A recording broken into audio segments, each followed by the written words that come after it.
Hello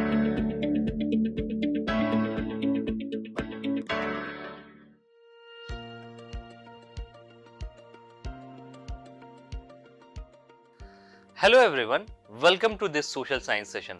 last session में हम population के बारे में बात कर रहे थे। इस सेशन में हम उससे एक कदम आगे बढ़ेंगे और हम बात करेंगे लोगों के बारे में कि कैसे वो किसी देश के लिए एक रिसोर्स साबित हो सकते हैं। चलिए आगे बढ़ने से पहले पिछले सेशन से रिलेटेड मेरे पास आपके लिए एक छोटा सा सवाल है। आपको ये बताना है कि कैसे किसी देश के लोग ह्यूमन कैपिटल में ट्रांसफॉर्म होके वहां की इकोनॉमी में कंट्रीब्यूट कर सकते हैं विदाउट बीइंग अ लायबिलिटी। चलिए इसे समझने की कोशिश करते हैं। तो ह्यूमन कैपिटल के हमारे पास बेसिक 3 पिलर होते हैं। सबसे पहला पिलर है एजुकेशन। यदि आप लोगों को एजुकेशन अच्छी प्रोवाइड करें और उन्हें नॉलेज दें तो वो वहां की प्रोडक्शन में बहुत ज्यादा योगदान दे सकते हैं। Then we have training. अगर आप लोगों को ट्रेनिंग प्रोवाइड करते हैं तो उसकी नॉलेज के बेस पे वहां पे वो ग्रोथ को जनरेट कर सकते हैं। And in the end we have health care. अगर आप लोगों को अच्छी मेडिकल केयर प्रोवाइड करें तो उससे उनकी लॉन्जिविटी बढ़ती है और वो प्रोडक्शन में बहुत ज्यादा हेल्प करता है। चलिए इसी चीज को हम एक स्टोरी से समझने की कोशिश करते हैं और वो स्टोरी है सकल और विलास के बारे में। चलिए सबसे पहले सकल के बारे में जानते हैं कि सकल है कौन। तो विलास और सकल 2 दोस्त हैं जो कि सीमापुर नाम की जगह पर रहते हैं। सकल एक 12 वर्षीय बच्चा है और वो अपने माँ और भाई बहन की देखभाल करता है। उसकी सिचुएशन देखते हुए उसके फादर उसे एक अच्छे स्कूल में इनरोल करा देते हैं और वहां पे पढ़ते पढ़ते वो बहुत ही अच्छे परसेंटेज लाता है और उसके बाद उसका एडमिशन एक वोकेशनल कोर्स में हो जाता है। वोकेशनल कोर्स को करने के बाद वो एक सॉफ्टवेयर इंजीनियर बनता है और अपनी कंपनी के लिए एक बहुत ही अच्छा सॉफ्टवेयर डिजाइन करता है जिससे उसे प्रमोशन मिलता है और उसकी पे अच्छी हो जाती है। अगर इसे आप देखें तो सकल एक तो एजुकेटेड है, उसके बाद वो हेल्दी भी है और वोकेशनल कोर्स करने के बाद वो स्किल्ड हो जाता है और उसके पास अच्छी इनकम भी आनी शुरू हो जाती है।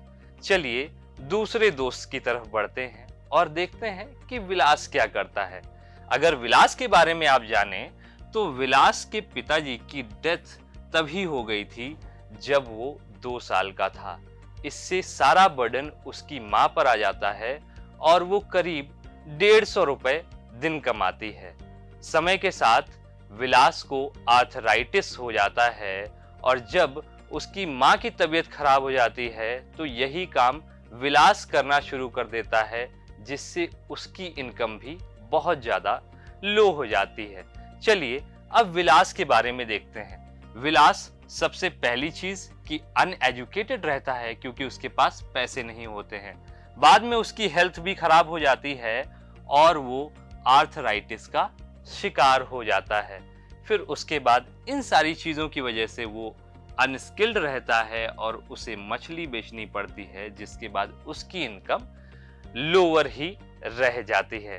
तो अगर आप देखें तो पॉपुलेशन केवल नंबर्स नहीं होती है। अगर आप विलास और सकल का केस लें तो उन्हें अगर आप अच्छी एजुकेशन प्रोवाइड करते हैं, अच्छी ट्रेनिंग देते हैं और उनकी हेल्थ भी अच्छी रखते हैं तो इससे प्रोडक्टिविटी में इजाफा होता है और वो किसी देश की ग्रोथ में बहुत ज़्यादा कंट्रीब्यूट करता है। जैसे ही पॉपुलेशन एजुकेटेड हो जाती है और हेल्दी हो जाती है, इससे प्रोडक्टिविटी बढ़ती है, इकोनॉमिक ग्रोथ बढ़ती है और देश में इनोवेशन भी बढ़ती है। अगर आप देखें तो ये 2 तरीके से होता है।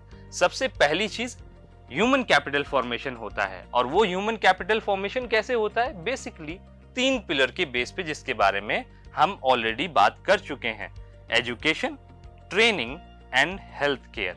अगर आप देखें इसमें भी role of education and health बहुत ज्यादा इंपॉर्टेंट है।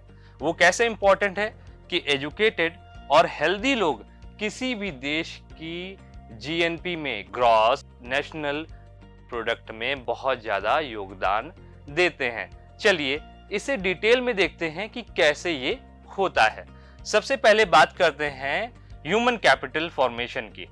जैसे ही कोई कंट्री एजुकेशन, स्किल डेवलपमेंट और हेल्थ केयर के थ्रू अपनी पॉपुलेशन में इन्वेस्ट करता है, जैसा कि आप यूरोपियन कंट्रीज को भी देख रहे होंगे, तो वहां की इकोनॉमिक ग्रोथ बहुत तेजी से होती है। आप जानते ही हैं कि मशीन्स और फैक्ट्रीज सामान बनाती हैं, बट अल्टीमेटली इन मशीन्स को, इन फैक्ट्री को लगाने में ह्यूमन का बहुत ज्यादा रोल है। तो अगर ह्यूमंस या फिर सिटीजन्स वहां के स्किल्ड होंगे तो अच्छी फैक्ट्रियां आएंगी और अच्छी मशीन्स बनेंगी, जिससे इकोनॉमिक ग्रोथ अच्छी होगी। अगर आप देखें, बात करें सिलिकॉन वैली की जो यूएसए में है, वहां पे हाईली स्किल्ड इंजीनियर्स रहते हैं और उसकी वजह से उस एरिया में इनोवेशन और इकोनॉमिक ग्रोथ बहुत अच्छी है। इसके बाद हम बात करते हैं role of education and health की। जैसा कि आप जानते हैं कि एजुकेशन क्या करती है, वो आपको स्किल्स और नॉलेज प्रोवाइड करती है। फिर हम बात करें हेल्थ केयर की, तो हेल्थ केयर आपको इफिशिएंट बनाती है और प्रोडक्टिव वर्कर बनाती है। वो ऐसा होता है कि यदि आप बार बार बीमार नहीं पड़ेंगे, आपकी लॉन्जिविटी अच्छी रहेगी, आपकी लाइफ एक्सपेक्टेंसी अच्छी रहेगी, तो आप किसी देश के लिए बहुत अच्छा काम कर सकते हैं। जैसा कि देखा जाए, हमारे देश में सर्व शिक्षा अभियान और मिड डे मील स्कीम इसी वजह से चलाई गई ताकि बच्चे अच्छी एजुकेशन लें और पौष्टिक खाने के थ्रू वो अपने आप को नरिश कर सकें और एक इफेक्टिव ह्यूमन कैपिटल बन सके। आई होप यहाँ तक आपको बेसिकली बहुत सारी चीजें समझ में आई होंगी, मेनली ह्यूमन कैपिटल से रिलेटेड, और कैसे लोग देश के लिए की रिसोर्स साबित हो सकते हैं। अब मेरे पास आपके लिए एक छोटा सा टास्क है। आपको ये बताना है कि एजुकेशन कैसे किसी देश का इकोनॉमिक स्टेटस चेंज कर सकता है और कैसे वो लोगों को बेटर ह्यूमन कैपिटल बना सकता है। और आपको इसके एग्जाम्पल्स भी देने हैं अपने सराउंडिंग से। Then you also have to research about a country where human capital investment has greatly improved economic growth. आप ईस्ट एशियन या फिर साउथ ईस्ट एशियन कंट्रीज का एग्जाम्पल भी ले सकते हैं। आई होप आज का सेशन आपको पसंद आया होगा। आपसे मिलते हैं नेक्स्ट सेशन में। Till then, happy learning.